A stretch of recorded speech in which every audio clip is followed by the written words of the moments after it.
Welcome to Bitcoin World Media, जहां हम करेंगे क्रिप्टो की बात आपके साथ।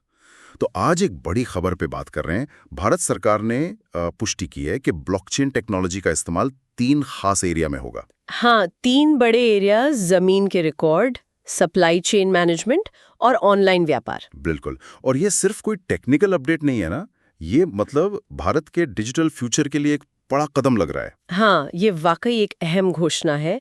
देखिए, ब्लॉकचेन को लोग अक्सर सिर्फ वो क्रिप्टो करेंसी से जोड़ते हैं। हाँ, बिटकॉइन वगैरह से। सही, लेकिन इसका जो असल पोटेंशियल है वो कहीं ज्यादा बड़ा है, खासकर गवर्नेंस और इकोनॉमी के लिए। चलिए इसको थोड़ा और आसान बनाते हैं सुनने वालों के लिए।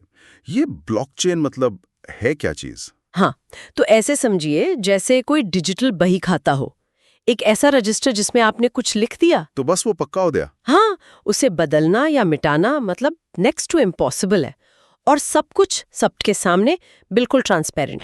हाँ, तो इसीलिए सरकार मतलब ministry of electronics and information technology, मीटी जिसे कहते हैं, हाँ, मीठी। उनका मानना है कि इससे सरकारी काम में करप्शन कम होगा। बिल्कुल, ट्रांसपेरेंसी बढ़ेगी तो करप्शन पे लगाम लगेगी।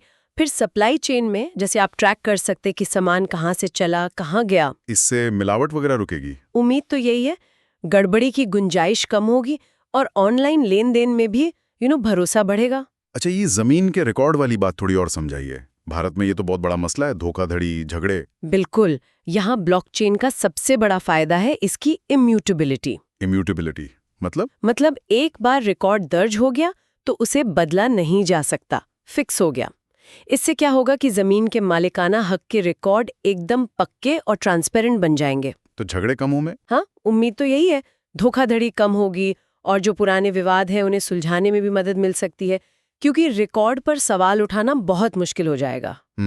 और सप्लाई चेन में खासकर जैसे खेती या दवाइयों के सेक्टर में ये तो बहुत सेंसिटिव है। बिल्कुल। इन सेक्टर्स में तो भरोसे और क्वालिटी का सवाल सबसे सबसे अहम है। ब्लॉकचेन से आप सिर्फ ये नहीं ट्रैक कर सकते कि कोई चीज कहाँ से आई। अच्छा, और क्या? आप ये भी पक्का कर सकते हैं कि वो चीज असली है या नकली, और पूरी सप्लाई चेन में मतलब खेत से लेकर आपके हाथ तक उसके साथ कोई छेड़छाड़ तो नहीं हुई। अरे वाह, जैसे मैं कोई दवा खरीदूं तो पता चल जाएगा। हाँ, सोचिए, आप स्कैन करके पता लगा सकते हैं कहाँ बनी, कब बनी, सही टेम्परेचर पर रखी गई या नहीं। ये भारत को ग्लोबल सप्लाई चेन में भी एक ज्यादा भरोसेमंद प्लेयर बना सकता है। सही बात है। आपने शुरू में ऑनलाइन व्यापार का भी जिक्र किया था, उसमें कैसे काम आएगा ये? देखिए, ऑनलाइन व्यापार में सबसे बड़ी चुनौती क्या होती है? एक तो बायर सेलर के बीच ट्रस्ट, दूसरा पेमेंट की सेफ्टी, और तीसरा नकली सामान। हाँ, ये तो है। ब्लॉकचेन इन तीनों का सॉल्यूशन दे सकता है। जैसे स्मार्ट कॉन्ट्रैक्ट्स होते हैं, पेमेंट तभी रिलीज होगा जब सामान सही सलामत पहुंच जाए, और हर प्रोडक्ट को एक यूनिक डिजिटल आईडी देकर नकली सामानों को रोकना भी आसान हो सकता है। ये इंटरेस्टिंग है। अच्छा, एक और बात, ये जो घोषणा हुई है इसकी टाइमिंग भी थोड़ी ध्यान देने वाली है। अभी ग्लोबल ट्रेड में थोड़ी उथल-पुथल चल रही है। जैसे अमेरिका ने टैरिफ बढ़ाए थे कुछ भारतीय सामानों पर। हाँ, वो बात भी है। तो क्या इसे भारत की वो आत्मनिर्भर बनने की कोशिश से जोड़ सकते हैं टेक्नोलॉजी के जरिए? इस नजरिए से देखना दिलचस्प है। ये बिल्कुल हो सकता है कि भारत अपनी डिजिटल इंफ्रास्ट्रक्चर को मजबूत करके बाहरी इकोनॉमिक प्रेशर से खुद को बचाना चाह रहा हो। मतलब अपनी सप्लाई चेन, अपना ट्रेड सब ज्यादा सिक्योर और एफिशिएंट बनाना। हाँ, बिल्कुल, ये एक तरह से डिजिटल आत्मनिर्भरता की तरफ ही कदम है। ये दिखाता है कि भारत टेक्नोलॉजी और ट्रेड पॉलिसी दोनों में अपनी इंडिपेंडेंस रखना चाहता है। और कहानी यही खत्म नहीं होती। अभी 15 अगस्त को आरबीआई ने भी एक पायलट प्रोजेक्ट को मंजूरी दी है। हाँ, IBDIC वाला। हाँ, IBDIC। इसमें ICICI, HDFC जैसे बड़े बैंक भी शामिल हैं। ये छोटे और मझोले बिजनेस मतलब MSMEs, उनको लोन देने के लिए ब्लॉकचेन इस्तेमाल करेंगे। जी हाँ, और ये MSME सेक्टर के लिए बहुत बड़ा बदलाव ला सकता है। इसमें होता क्या है कि जो बिजनेस के बिल होते हैं ना, इनवॉइस जिन्हें कहते हैं, हाँ, इनवॉइस, उनको ब्लॉकचेन पर एक यूनिक वेरीफाइबल डिजिटल पहचान दी जाएगी।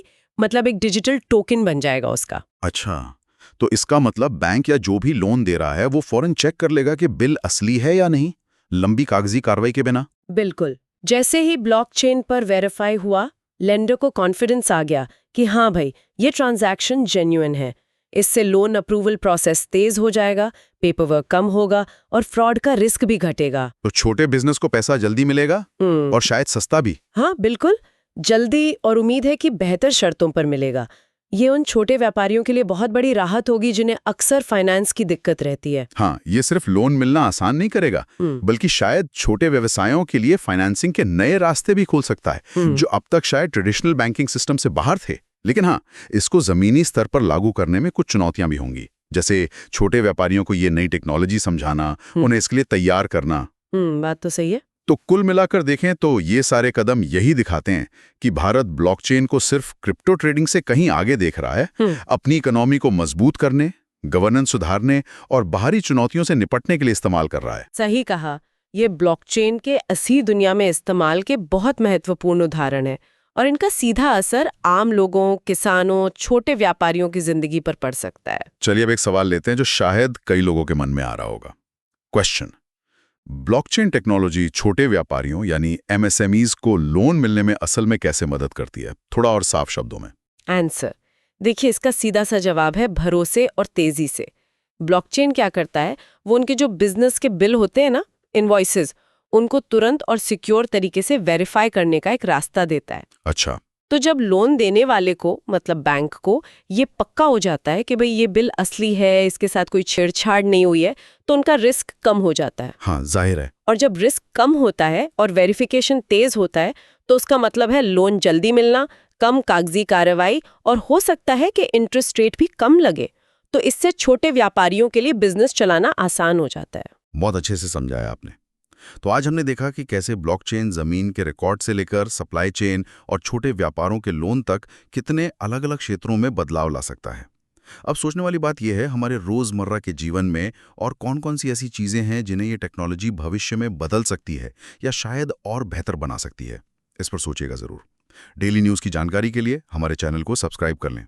जल्दी मिलते हैं एक नए टॉपिक के साथ। धन्यवाद।